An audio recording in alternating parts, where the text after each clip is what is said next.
o grande inimigo dos Estados Unidos não é o Japão. A China nem existia como grande potência. E a Rússia estava em decadência, porque a Rússia não existia mais a União Soviética. Por incrível que possa parecer, vai assustar muita gente, mas ele dizia, o grande inimigo norte-americano se chama Europa unificada. Razão pela qual a estratégia americana tem que ser voltada para impedir a unificação da Europa.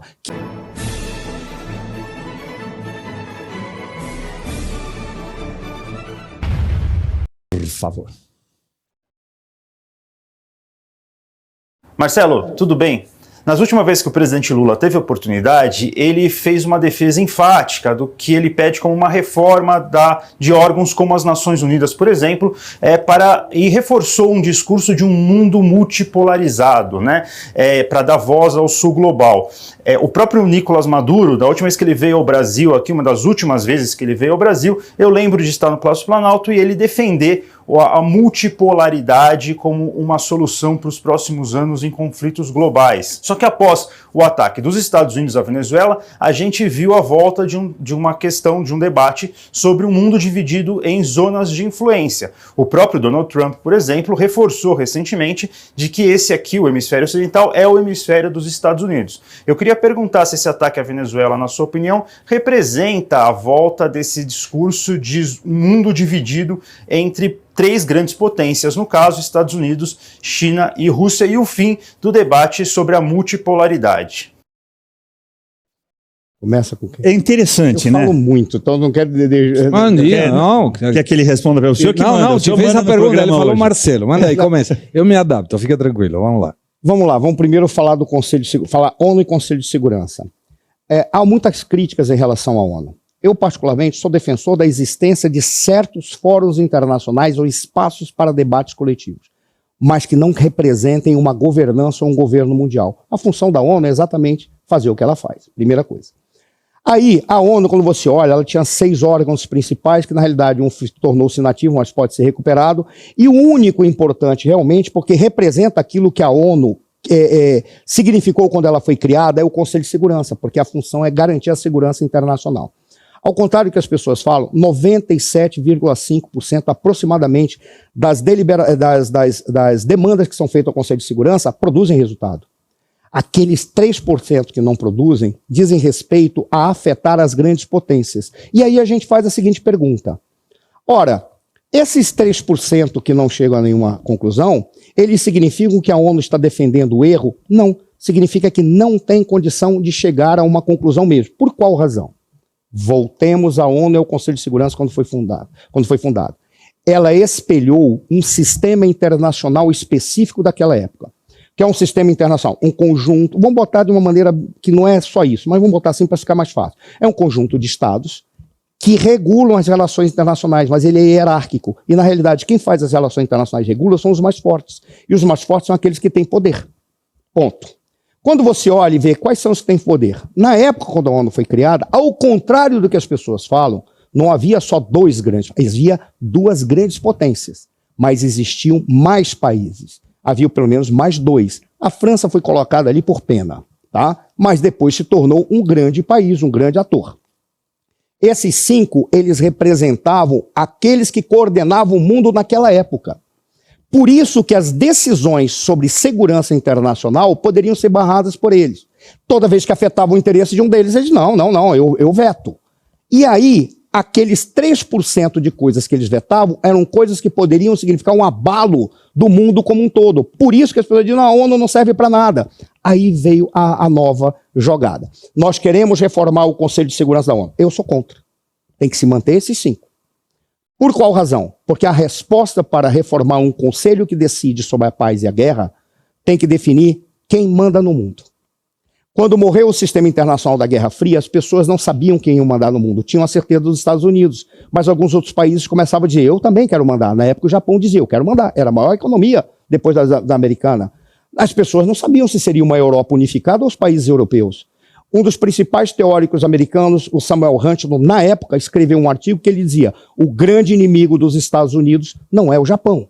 A China nem existia como grande potência. E a Rússia estava em decadência, porque a Rússia não existia mais a União Soviética.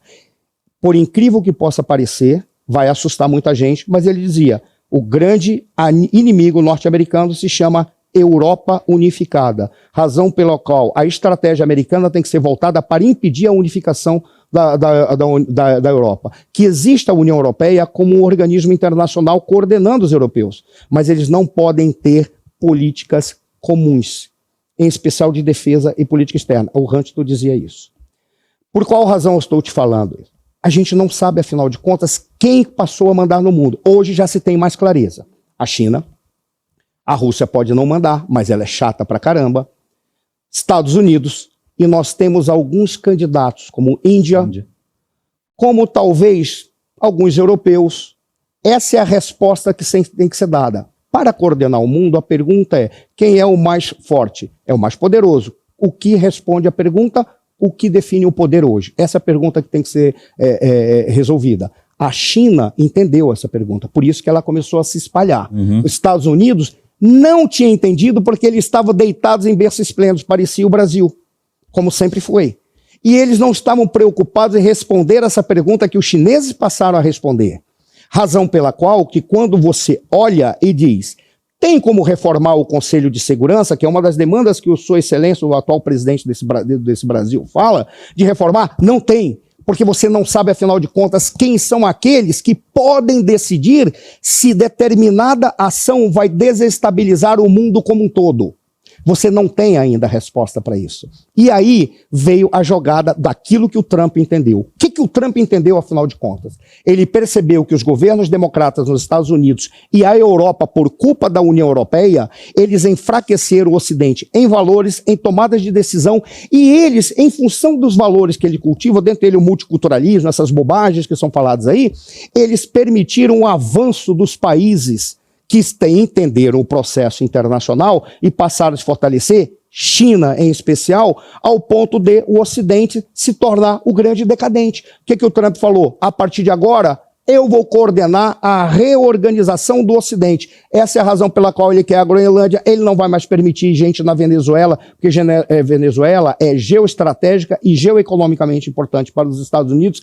Eles não vão permitir que haja mais problemas no Oriente Médio, porque é um pivô geopolítico. Ou seja, ele simplesmente diz: nós vamos coordenar o Ocidente. Dentro da lógica de esferas de influência, sim.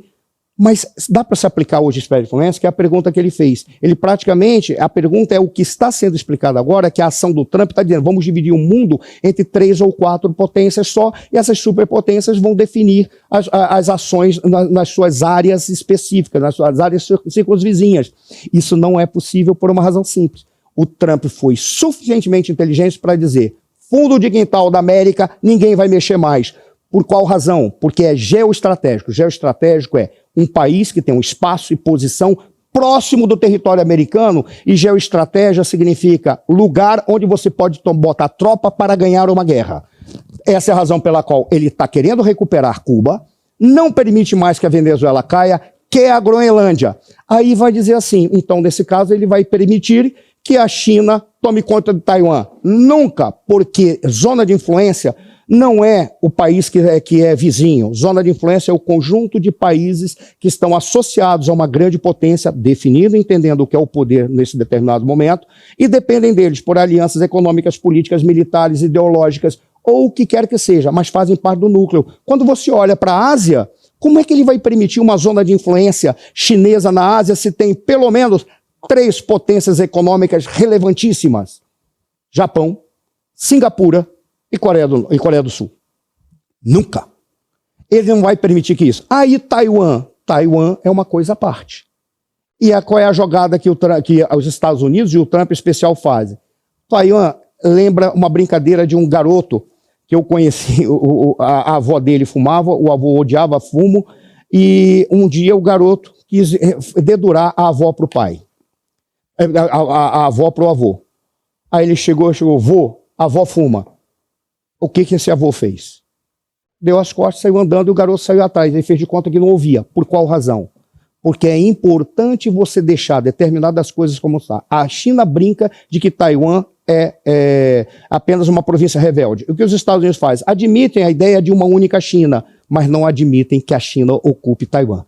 O que a China está fazendo, e ela sabe que ela não é estúpida, ela está avançando o mar territorial e já está desenvolvendo tecnologicamente empresas similares às empresas taiwanesas. Os chineses estão apostando no tempo para conseguir fazer aquilo que Taiwan faz, porque para o chinês não é importante, por exemplo, destruir a infraestrutura taiwanesa numa guerra. E eles não podem invadir. E Taiwan eles não podem anexar, porque Taiwan se considera independente, os Estados Unidos fazem de conta que é uma única China, mas Taiwan tem o direito a ser autônomo.